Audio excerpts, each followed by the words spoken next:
Aloha. Today, wanted to kind of go off of the other last few videos that I've done and commenting on the or taking different angles on the fabric of our reality from the perspective of the chessboard. But this one I want to focus on what happens after that. So once the wars have been fought, and when you're still in, well, whoever wins that war continues on the path of fear and aggression and war type mentalities. You never, once war starts, war never stops. Like once World War One and Two started, it didn't stop. They just got quieter, and it's just been a back and forth game underneath the circuits that get put out there. So like education, like books are a circuit, colleges are a circuit, your peer groups are a circuit. The way those groups interact with each other is an algorithm, and once those algorithms get manipulated to think a certain way and act a certain way, then you start to control large groups of people. So those who win the wars and steal all the history books and hide all the information and instill the fear on the masses, they also have the responsibility of what is to become of those groups of people now that you are in control of in that whole situation. But these destructive natures are founded in war and destruction. So uh, they're founded in separation. Um, and when they're split up like that, you're easy to control. That's why the divide and conquer comes into the wartime mentality. So the fabric of the chess game, black and white, checkerboard, um, different pieces, different kinds of moves on a board, spread across an entire planet or a field, divided within different cultures, um, spread through different religions, um, leaking from the roots of the education system, uh, being like inflamed by the uh, the information that gets tunneled and channeled down from uh, bigger groups or more energy and inflamed groups like NASA and like the whole government as in the government of the definition government. So uh,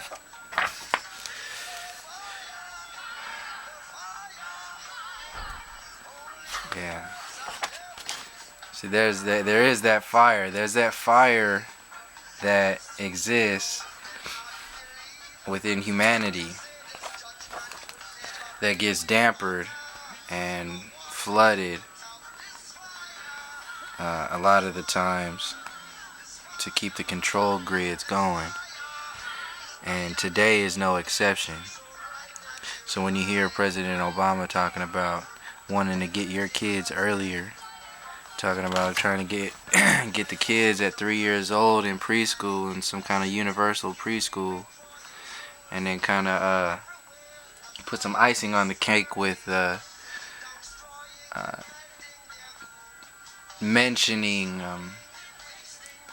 the possibility of free college, but or a free or not not necessarily free university, but comparing it to if the money that we spend on the prison industrial complex could be spent on giving free education, free tuition to all the universities in the country. The undertone story that's not being shared is that the entire education system is meant to keep people vibrating at a certain frequency that doesn't think outside of a box that has been control or that has been invented in the first place in order to control. So you go into this box, this university system, and then you learn whatever it is that they teach in these books. So the people who make these books, Reader's Digest, everybody's like, this is a book on vanished civilization. So the people who made this book, I bet you can connect them directly to these civilizations that have vanished very easily with tracing back the money links or the the various degrees of separation that don't really exist once you get closer to the top of the pyramids of things. So when we're down in the public education system, by the time this information, the storylines get down here, they've been poisoned with toxins and watered down to barely nothing. And that nothing, just like the university system, that nothing is based on nothing. It's like dividing nothing by nothing. So you ask a wartime or a patriarchal war programmed mentality for peace and balance, it's not going to come like that. It has to be that kind of balance, that kind of harmony has to come from the people. The peaceful balances and the peaceful awakenings that we are requiring to heal this planet and get these resources across the planet to everybody outside of Babylon, the Babylonian control grid. Once we get out of that space, internally, in our own expressions of ourself. I was thinking today, like, I flashed back in the shower today all the way back to sitting in class and learning about continents and countries and everything, and being in the beginning of schools and really honestly thinking I'm going to be in trouble for the rest of the time I'm in school, because when we were learning about continents, I kept looking right here. I kept looking at this. And I kept asking myself, should I ask? Should I ask about and this whole thing? Why are all these? If these are inaccurate maps, because a map is for accuracy, why do we still have this stuff? So beyond that, continents. And hearing these teachers have to convince us that this is a continent, and asking like, what's can I use Eurasia, the term Eurasia, in my writings, and one teacher saying yes, I'll accept it, and then later on, other teachers not accepting it, and then and then it was just weird. That these are definitions of the fabric of our reality. It goes all the way back there. Like it goes to this preschool when you have your president speaking about the nature of your child, with all of the stuff that goes on in the political scene, in the military scene, in the government scene, with all of that stuff. It's a very deep thread that goes out there. So if we don't challenge ourselves to go to the infrastructure of where their infrastructures are, we won't be able to see what the above ground stuff is that is being sold and sold to our family members and sold to our subconscious and sold to our future generations. all of these stories that are being spoken of today are not for us. It's not for us. This is all for our kids and our grandkids. This is not anybody that's listening today to this right now, close to the date that this is being put out there. We already know that this is not for us. We're doing everything for our children and our children's children and the planet and the planet's children and the nature that is within everybody who follows their heart like that. So we I guess in this moment I'll take a break to thank everybody that is on this path from their everythings into one singular little breath, at one point of imagination,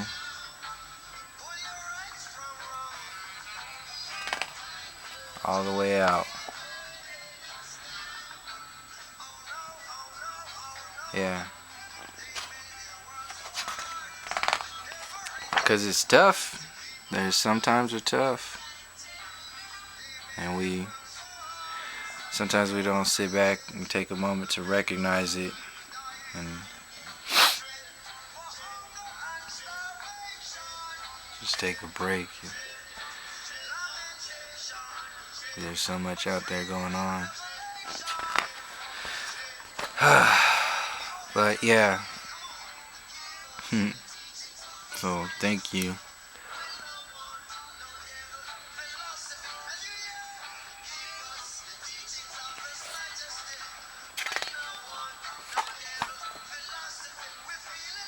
So the storylines that get played from the people who win these wars, who make these books, they get sold, and they get sold with a smiling face.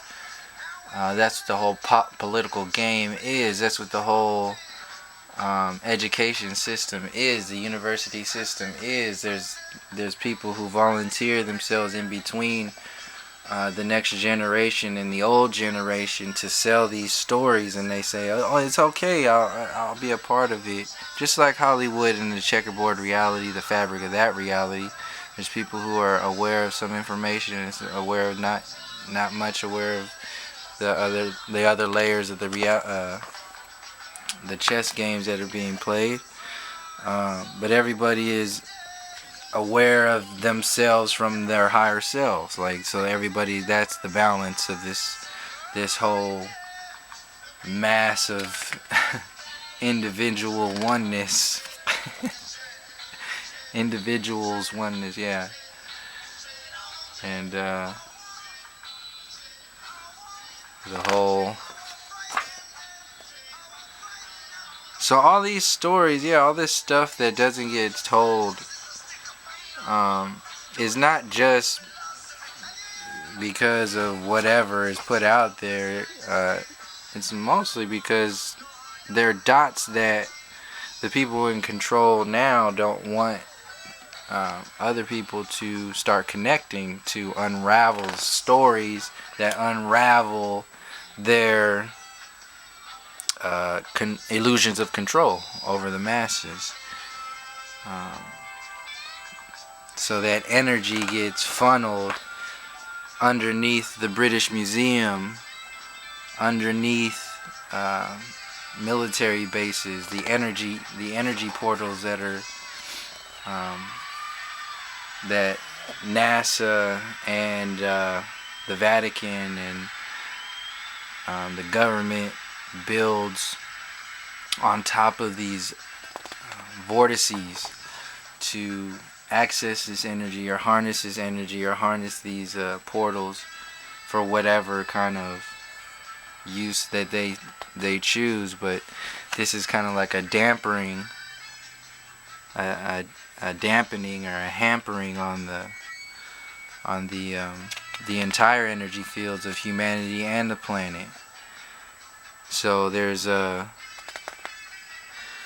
it's everywhere. It's from the tiny thought when you wake up in the morning to the biggest, most important stuff that's going on in the United Nations or the planet or NASA, whatever it is, Pluto, all this stuff. These are pictures of stuff.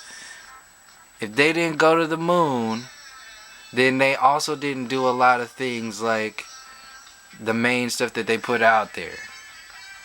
So pictures of Pluto and all that. Give me a break, all this technology. And I'll leave it there. Until next time, peace, love, harmony.